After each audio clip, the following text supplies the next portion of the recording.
Ngayon ka lang naman ang aking pangarap. Ang tayo ay lumipad at...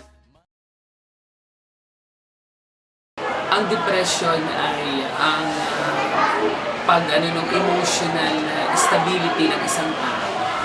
So this is between emotion and yung kanyang pag-iisip. Sa depression, maaaring ang tao ay magkaroon ng pagbaba ng kanyang pag-unawa, yung level of understanding, or kumakawala siya roon sa original. Kumbaga sana parang yung life mo na normal, lumabas ka ron or nawala ka. So yun yung depression. So ngayon, paano natin makukup ang depression sa isang tao? Eh di syempre, halimbawa, kasi according to study, mas marami sa mga lalaki ang mas madaling ma-depress. Kasi wala silang mga outlet. Hindi katulad ng mga babae, marami silang outlet sa pagsasalita. Maaari nila inaninit na maibigay kaagad nila yung emotion nila. Mailabas kaagad nila yung mga negative emotion na nagsosort ng depression. Compare sa mga lalaki na halimbawa, mas marami mga lalaki nagbibigti. And this is, ito yung mga sign ng depression, na-depress sila. So mas madali silang ma-depress kasi hindi naman sila nagsasalita. Wala silang masyadong outlet. Kasi diba, mas maraming mga lalaki, they are intrapersonal or mas hindi sila nagsishare kaagad compare sa mga babae. Yung karaniwang paningin ng isang karaniwang tao, depression ay nag-uugat sa problema. At dito nga sa eskwelahan natin, marami makikita na bagay, hindi naman natin makikita ang depressed. Meron silang mga pamamaraan na may pamamaraan sila upang makaiwas sa depression. Yung peer grouping, umahanap na lang ng kasiyahan dito sa mga kaibigan nila, kaklase.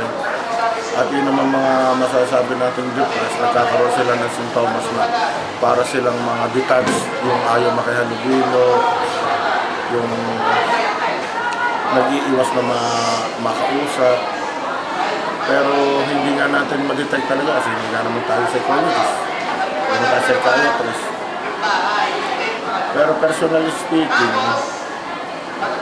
yung sa akin, hindi ko masasabi kung depressed ako. May mga pagkakataon na parang wala kang kagana-gana na wala ka nang ganang kumilos ng gumawa ng mga bagay. Ulit ang pati nga pagkain, pinatatamaran dahil nga hindi mo alam na parang tamad kang kumilos basta ayaw mo nang... And yung iba nga, siyempre, hindi natin masabi. Baka yung depression ng iba, kumakampi siya. Suicidal tendencies. Bilang kabataan, ang masasabi ko lang tungkol sa depression ay sa nakikita ko na rin sa panahon ngayon, magkaramihan sa ating mga teenagers nakakaranas ng depression. Hindi lamang sa pamilya, kundi pati sa paaralan. Tsaka yung mga na-involve din sa mga emotional affairs like yung mga naging boyfriend nila, nakaka-cause din yun ng depression. Unang-una sa pamilya. Kadalasan kasi may mga kabataan na may mga problema sa pera, pagka nag-aaway ang kanilang mga magulang. So nadadala din yun ng mga kabataan. Pangalawa naman ay sa school. So syempre alam naman natin na malaking bahagi sa isang kabataan ng society niya, at ang environment niya, lalo sa school. So kadalasan nakaka-apekto pagka hindi sila nakakapag-participate na maayos sa school, tapos pagka may mga nagiging kaibigan sila na hindi sila nagugustuhan o hindi sila makapag-associate masyado sa mga nagiging classmates nila. Tapos pangatlo din dyan yung sa emotion ng mga kabataan. Dito, pumapasok, lalo pagka yung iba mga nagkakaroon ng mga boyfriend, girlfriend.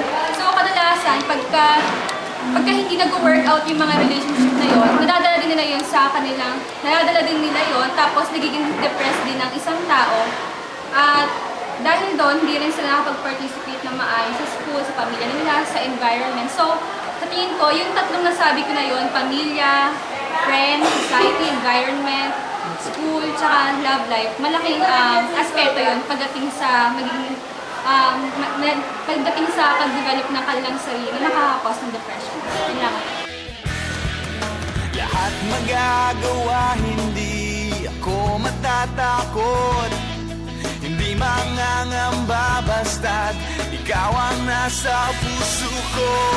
Kahit na mahirap, kahit na ako